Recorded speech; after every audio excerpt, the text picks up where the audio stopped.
Excella Education Study in USA assured scholarship. Contact 9881 రోజు morning Ramachandrapuram SI గారికి ఒక specific information మీద ఒక రత్నంపేట రామచంద్రాపురంలో ఒక హౌస్ని ఆయన నా యొక్క ప్రొసీడింగ్స్ తీసుకుని సెర్చ్ ప్రొసీడింగ్ తీసుకుని లీగల్గా వారు సిబ్బందితోటి వెళ్ళి ఆ ఇంటి మీద రైడ్ చేయడం జరిగింది. అందులో మోగంటి గోపి అనే ఆయన ఈ యాక్చువల్గా అయితే కనుక ఇతను గతంలో డ్రైవర్గా చేసేవాడు. ఇతను ఒక ఇంట్లో అద్దెకుంటున్నాడు. ఇతనితో పాటు బోయ గోవిందరావు, వాసంశెట్టి వీరభద్ర, రఘురాం, బోడిగంటి వీర వెంకటరమణ ఎలియాస్ వెంకి, వీళ్ళ నలుగురు కూడా ఇప్పుడు మోగంటి గోపి వాళ్ళ ఇంట్లో వీళ్ళు దొంగ నోట్లు ప్రింటింగ్ చేస్తూ కూడా వీళ్ళు దొరకడం అన్నది జరిగింది. అది లైవ్లో ప్రింట్ అవుతున్నాయి. ఎస్ఐ గారు వాళ్ళ సిబ్బంది వెళ్ళే టైంకి దాంట్లో వీళ్ళ దగ్గర ఒక 75,000 ఫేక్ నోట్స్, ఈ ఫేక్ నోట్స్కి ఉపయోగించే ప్రింటర్లు 2, తర్వాత దానికి సంబంధించిన డిజైన్స్, ఈ 500 రూపాయల నోటుకు సంబంధించిన అవన్నీ కూడా ఈ ఒక పెన్ డ్రైవ్లో పెట్టడం జరిగింది.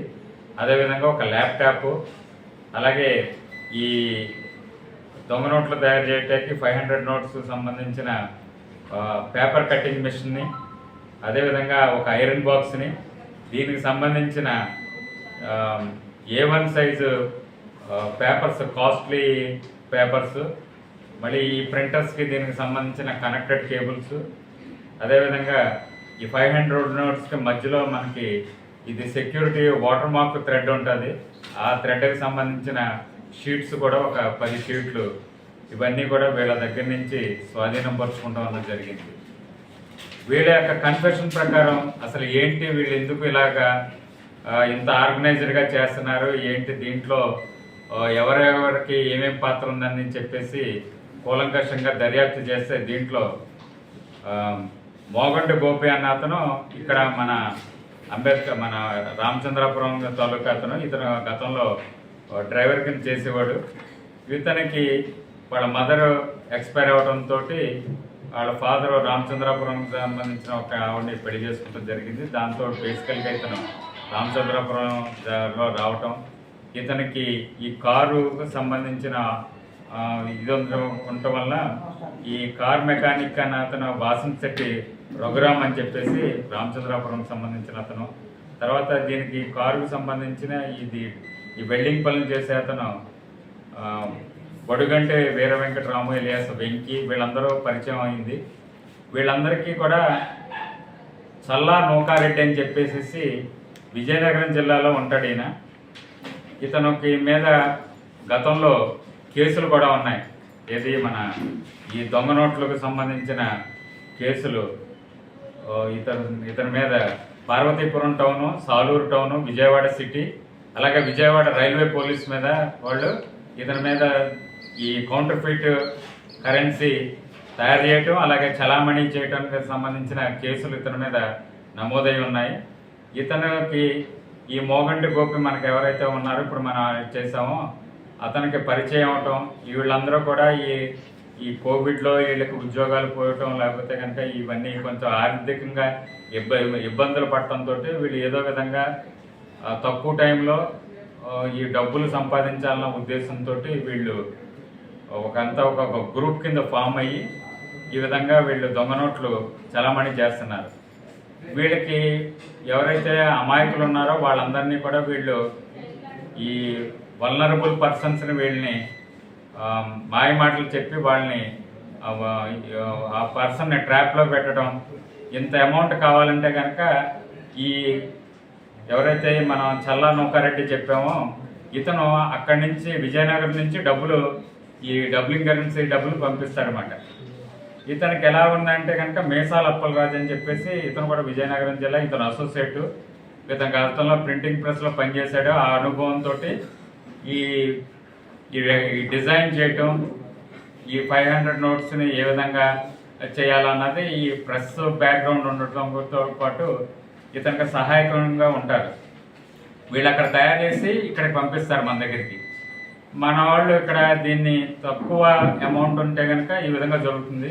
ఈ పోలీస్ చెక్కింగ్లు అవన్నీ ఎక్కువ ఉంటున్నాయి ఈ మధ్య జరుగుతున్నాయి కాబట్టి వీళ్ళు ఏం చేస్తున్నారంటే డైరెక్ట్గా ఈ మొబైల్ కిట్ లాగా ఈ ఎక్విప్మెంట్ని డైరెక్ట్గా వీళ్ళకి ఇచ్చేసేసి వాళ్ళకి సంబంధించిన ఎక్స్పర్ట్స్ వీడు ఉన్నారు కదా, అప్పలరాజు అని అతను ఈ బ్యాక్గ్రౌండ్ ఉన్నవాడు, వీళ్ళు ఇక్కడికి వచ్చి ఈ మోగంటి గోపి దగ్గరే ఈ కంప్యూటర్లు, తర్వాత ఈ స్కానర్లు, తర్వాత ఇవి ప్రింటర్లు, ఈ పెన్ డ్రైవ్స్ ఇవన్నీ పెట్టుకుని వీళ్ళంతటికి వీళ్ళు లైవ్లో ఈరోజు మన గోపి వాళ్ళ ఇంట్లో అద్దెకుంటున్న ఇంట్లో వీళ్ళు ప్రింట్అవుట్ చేసినప్పుడు మన ఎస్ఐ గారు పట్టుకుంటం జరిగింది.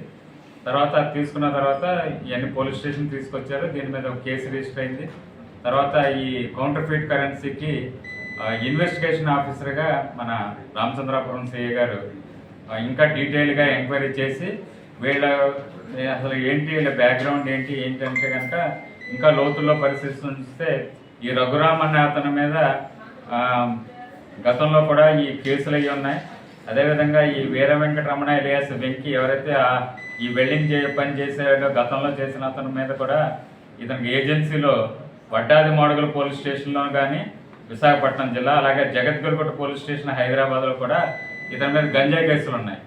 ఇతను ఈ డబ్లింగ్ కరెన్సీని ఇక్కడ మన ఏజెన్సీలో కొంచెం ఈ సంతలై జరుగుతూ ఉంటే అక్కడ పబ్లిక్లో కూడా అంత అవేర్నెస్ ఉంటుంది కాబట్టి ఇతను ఈ గంజాయి బిజినెస్ కూడా చేస్తున్నాడు కాబట్టి ఇతను సంబంధించిన ఇవన్నీ కూడా ఆ ఏరియాలో ఈ స్పెక్యులేషన్ చేస్తున్నాడు ఈ డబ్లింగ్ కరెన్సీని. మిగతా వాళ్ళు ఈ ఎవరైతే ఈ మాగంటి గోపి, బోయ గోవిందరావు, వాసన్ శెట్టి, రఘురామ్ ఎలియాస్ రఘు, అలాగే బోడగంటి వీర వెంకటరమణ వెంకీ, వీళ్ళు ఏం చేస్తారంటే ఎవరైతే ఈ మార్కెట్స్ ప్లేసుల్లోకి వెళ్ళి ఇన్నోసెంట్ పబ్లిక్ని వీళ్ళు చేసి ఈ మార్కెట్లో వీళ్ళు స్పెక్యులేషన్ చేయటం, అలాగే సంక్రాంతి టైంలో కూడా ఈ ఎక్కువ ఇవి జరుగుతూ ఉంటాయి, మార్కెటింగ్ జరుగుతూ ఉంటాయి, పర్చేసింగ్స్ జరుగుతూ ఉంటాయి. అందరూ కూడాను ఆ వల్నరబిలిటీలోనే ఈ క్యాష్ని మార్చేయడం జరుగుతుంది. ఇలాగ ఒక్కొక్కళ్ళు 10 లక్షలు, 15 లక్షలు, 20 లక్షలు, 30 లక్షలు ఈ విధంగా వీళ్ళు మార్కెట్లోకి చలామణి చేయడం జరిగింది. అదేవిధంగా ఇప్పుడు ఈ ఎవరైతే ఇద్దరు పరారీలో ఉన్నారో వీళ్ళ మీద కూడా ఒక స్పెషల్ నిఘా పెట్టడం జరిగింది. వాళ్ళని కూడా ఈ కేసులో ఇన్వాల్వ్మెంట్ కేటగారికల్గా ప్రూవ్ అయింది కాబట్టి ఇవన్నీ కూడా వాళ్ళు కూడా త్వరలో అరెస్ట్ చేస్తాం. కాబట్టి ప్రజలు గమనించవలసింది ఏంటంటే కనుక అత్యాశకు పోకూడదు, ఏదైనా సరే ఒక లిమిట్లో ఉండాలి. ఈ కౌంటర్ ఫీట్ కరెన్సీ వాళ్ళు డిమాండ్ ఉన్న చోట సప్లై ఉంటుంది. మనకి అత్యాశ లేకపోతే వీళ్ళ బిజినెస్లు కూడా ఉండవు. కాబట్టి ప్రజలు కూడా అర్థం చేసుకుని అన్నీ కూడా చాలా సెక్యూరిటీగా వాళ్ళకి ఇటువంటి వాళ్ళ చేతుల్లో మోసపోకుండా ఒక విధమైన అవేర్నెస్గా ఉండాలని చెప్పేసి పత్రికాపూర్వకంగా మీ అందరికీ కూడా కోరటం.